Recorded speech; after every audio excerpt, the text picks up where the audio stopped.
Welcome to Abstract Essay, where ideas take shape, thought finds out, and every conversation explores the art of thinking beyond the obvious. And today I have my special guest. She's helping experts turn their work into professionally published books. And of course, a Berlin-born self-publishing strategies and founder and CEO of the US-based publishing company Digital Authors, none other than Miss Wiebke Tasch. Hi, nice to meet you.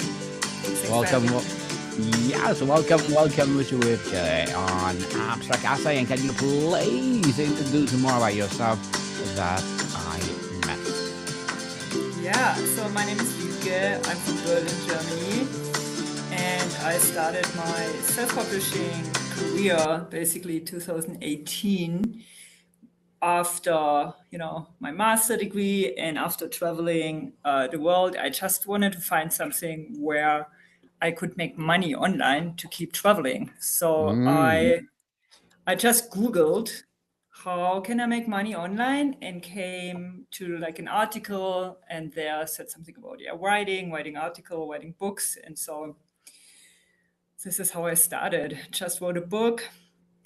And after like 18 months or so, my book became a bestseller, which was so awesome in Yes. Germany.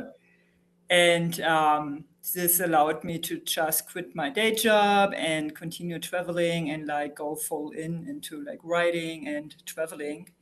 And over the years, it's kind of developed a coaching where I helped other people how to publish books. And from there, I founded the Digital Authors, which is today like a US-based publishing agency where we help people publishing their books, mainly nonfiction books, and really everything from editing, layout, cover design, market analysis, marketing roadmap, and the international publishing.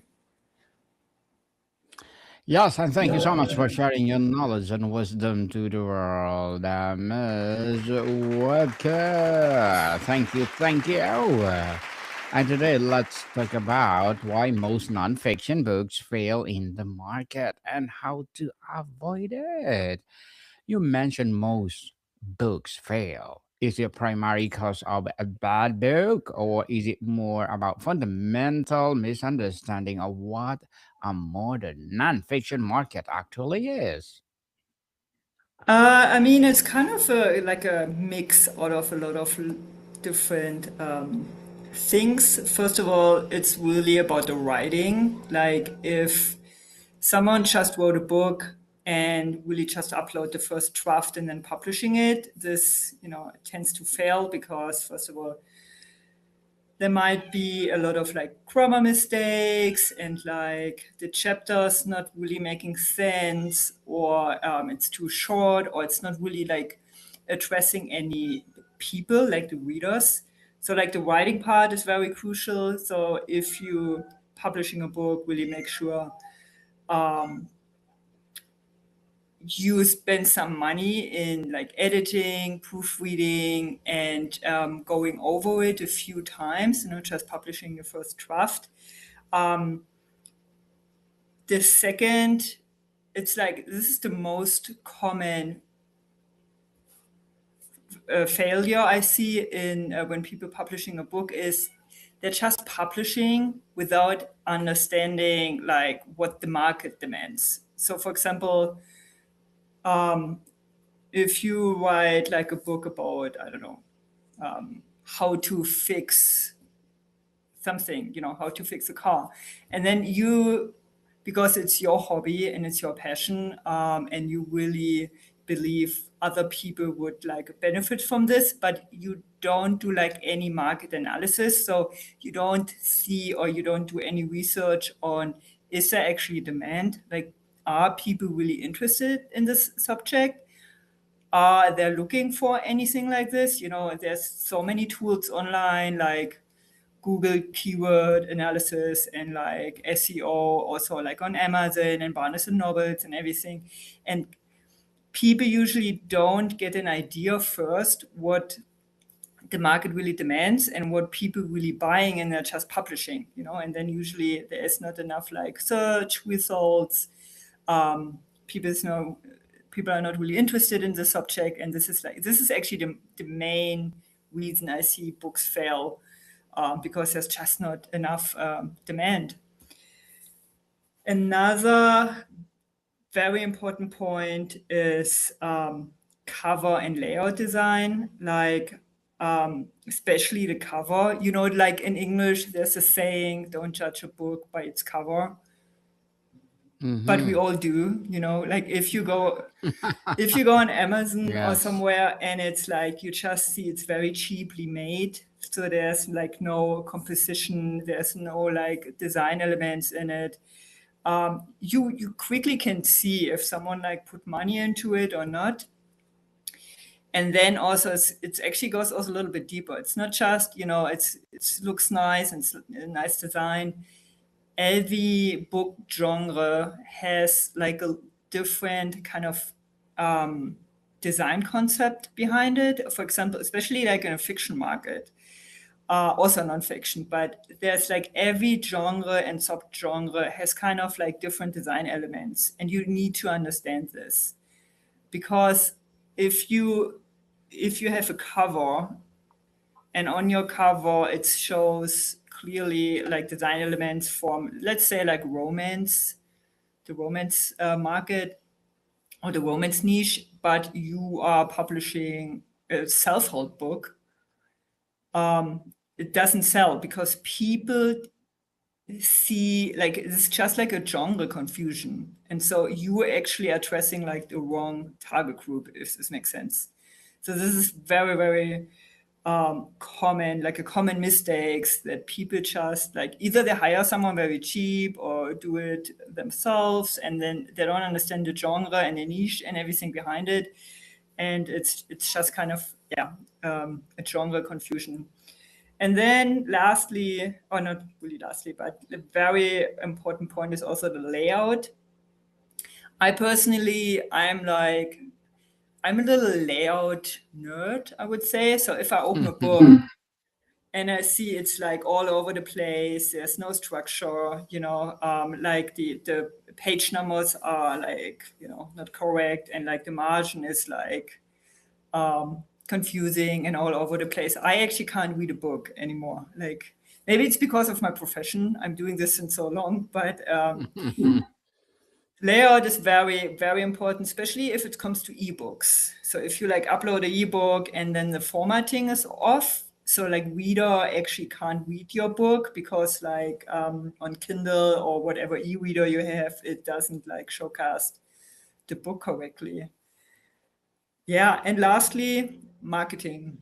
A lot of people don't understand the Amazon algorithm or any like online algorithm, and they're just, publishing the first draft, have like a cheaply made cover. Formatting is it's not really there for the layout, and then there's no marketing understanding, or it's just uploaded. But the Amazon algorithm, you can actually miss up your one shot you have, because the Amazon algorithm works like this. When you upload and publish a book, the first few days are so important, because if you manage to bring traffic to your publication, this is how Amazon saves the information of your book. So if you send, like let's say like 1,000 people over 5 days, and Amazon notice, okay, this book, people like this book, there's demand. So when other people were looking for books in this genre, I'm gonna suggest these books to other people.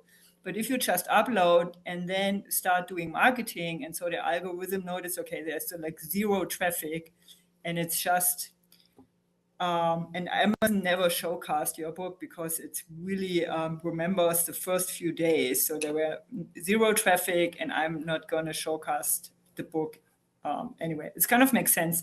And people most author don't understand this, how it works. So there's never really like a marketing roadmap and like, pre-ordering the book and do some price strategy for the book launch, etc., etc. So it's like it's a whole package why most books fail in the beginning, because it's basically, if I if you want to like break it down in one sentence, it's basically just publishing without any strategy. Beyond the quality of writing, what is the single biggest blind spot or the subject matter expert have when transitioning from their expertise to becoming an author? Can you repeat this question again? Sorry. Yes, good. Beyond the quality of writing, what is the single biggest blind spot that subject matter experts have on when transitioning from their expertise to become an author? Okay, yeah, perfect. It's actually the it's very important the author steps away back and not just writing about his or her expertise, but also thinking about what kind of people reading the book.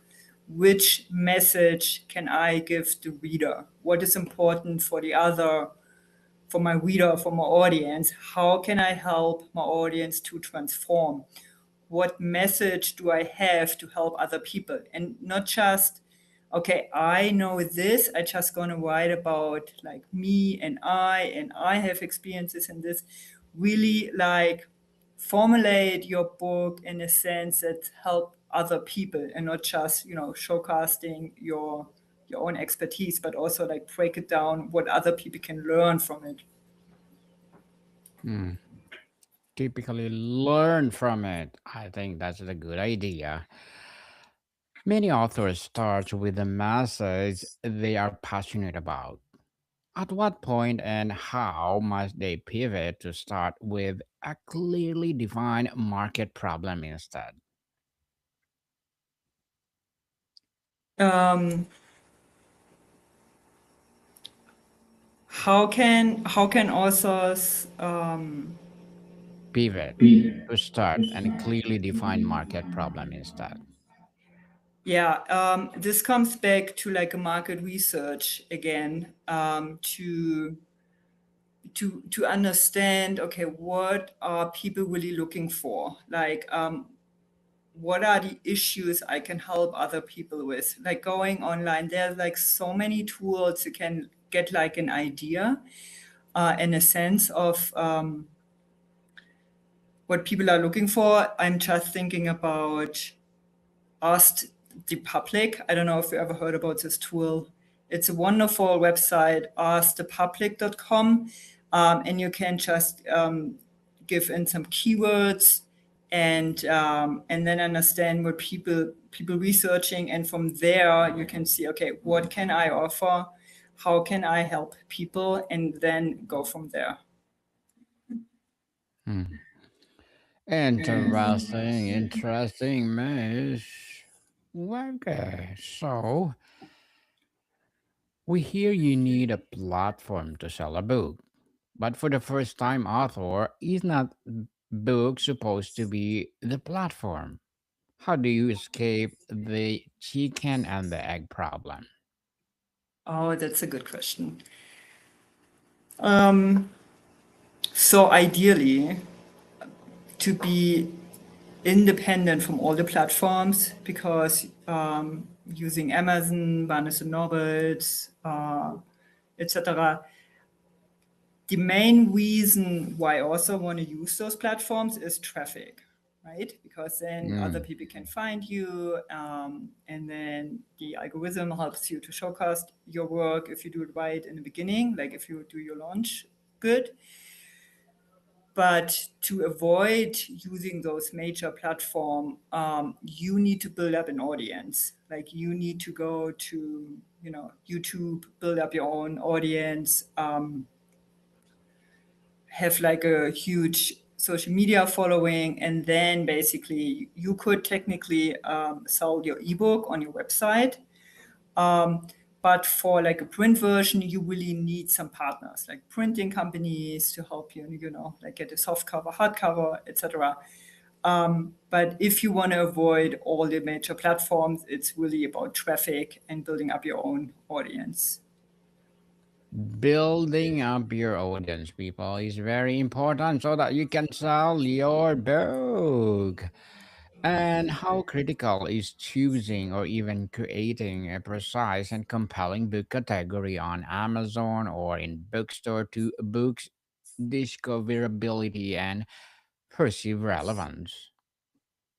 Super important, yeah, because it's again comes back to the research and the metadata, like the SEO, because there's so many books, and I think I heard since the pandemic on Amazon, like people uploading, I guess it's around 2 million books per year. Like there are like 2 million books every year, like new books on Amazon. So it's really hard to get find, and so like keyword categories, the good SEO is really crucial to get found, and like define your own niche. And then again, like the niche is so important to understand. Okay, there are actually people who are searching in this niche, so which means there's demand, and but also like the competition is relatively low, so you have a chance to be found, and not just like when someone looking for your book on Amazon and then your book is like on page 50, which would be, nobody's really like going there. So it's very important to do like a market research in the beginning to understand, does my book have potential, and if so, how can I position myself? Interesting, interesting, Miss Webke. And before writing a single chapter, what are the key elements of a book's positioning that must be tested and solidified?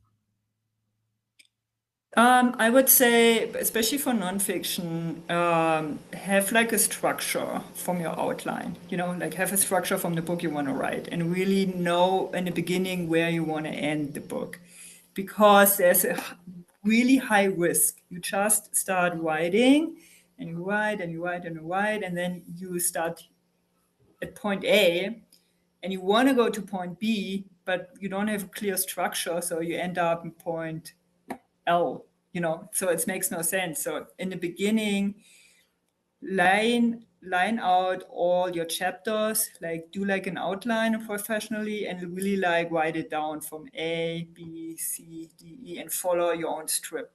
This is super important. Mhm. The market is full of books on similar topics. How does an author credibly and compellingly establish their unique authority and perspective in a crowded space? I would say find your own voice. Be yourself. Be unique. And slowly but surely build up your own audience, build up your own followers, build up kind of like your fan base. So this really helps you to stand out in a crowded market, and also um, understand, like write a book you are really passionate about, like really tell your truth and tell your story, and really help people to transform their life with your story and with what you have to offer. Ms. Webke, why is treating a launch day as the finish line and the surest path to failure? And what should the post launch period actually look like for a successful book? I feel the launch day is actually just the beginning. Like everything before is kind of like technical, setting up the book, going through like a editing and proofreading process, um, do the cover, the layout, everything, write a marketing plan, and then stick to it. So the launch day is actually just day one, and then keep talking about your book. go on a podcast tour, go on a book tour, on a book signing tour, contact different like bookstores in your region and bookstores within your niche, etc. Like really talk about your book and go like step by step to build up like an you know audience and yeah, to help bringing traffic to your book and help gaining some momentum. Yes, to sell the book itself, people. So, Ms. Webke, what does a minimum viable audience look like for a nonfiction author, and how can they cultivate that community to ensure a book finds its readers over years, not just weeks? I would say really give your reader something so important they can't not talk about your book. You know what I mean? Like write your book and have the reader in your mind to really help transform their life, especially nonfiction books have the ability to like help people like changing their lives. And the best marketing you can do, write such a good book that people start talking about it and then just share your book. Basically, when people do marketing for you, because your book is so amazing and helps them so much, they just can't shut up about it. This is the best marketing you could do. Yes, definitely. That's the best marketing for sure. And Ms. Webke, how much does amateurish cover design or interior layout and copywriting undermine a book's credibility, regardless of the quality of the ideas inside? So I would say invest some money because a lot of people put so much energy and time into writing a book, but then they stop investing anything in a good layout and cover design and also understanding the market, like a market analysis and like some research. So treat your book as a business. Invest some money, see it as a leverage for your business, for your own authority, for your own voice, and save some money up for like a good cover and a good layout because there are so many books out there, and you want to have the best possible outcome, and you don't want to miss your shot. And I would say, yeah, invest some money, take it seriously, and go from there, step by step. Yes, baby steps, people, baby steps. And does securing a traditional publishing deal actually solve the marketing problem for an author, or does it often create a false sense of security? I would say it depends on the publisher, obviously, but in general,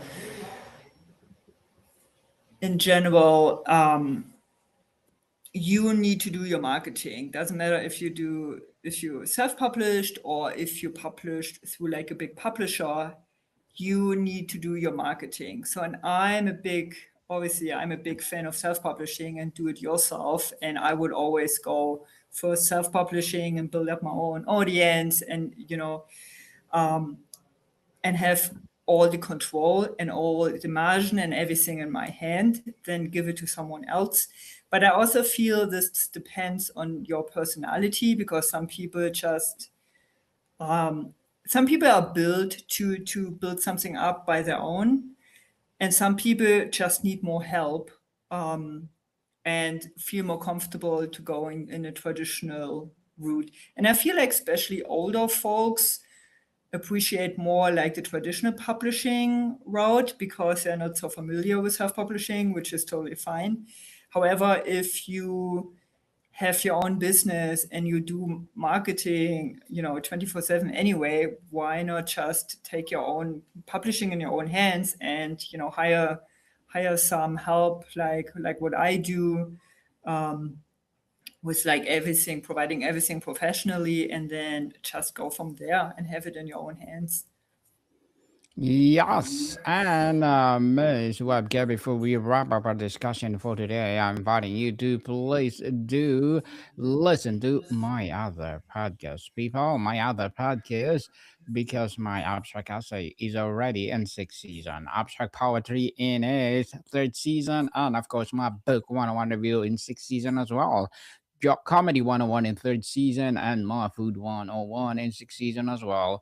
Geography 101, Love Letters, Movie 101 Review, Music 101, our fourth season, Science 101, Sex 101 in its third season, and my baby podcast, Trivia 101, Law 101, Mental Health 101, Motivation 101, Entrepreneurship 101, and of course, Bible Verses 101. Please listen to them wherever you listen your podcast. So, Ms. Webke, if you could give aspiring nonfiction authors one single non negotiable piece of advice to avoid the common fate of market failure, what would it be? Invest some money into it. Invest Yeah. at least into editing and keep going. Just trust your own voice, keep going, and invest in your own book. Invest, people, invest in marketing. Do something to market your book itself. So, Miss Webke, thank you so much for sharing your knowledge and wisdom to the world. So can you please invite the listeners to support your business, your advocacy, or whatever projects that you're doing right now? Yeah, so if you need help with publishing internationally, please visit me at www.digital-authors.com.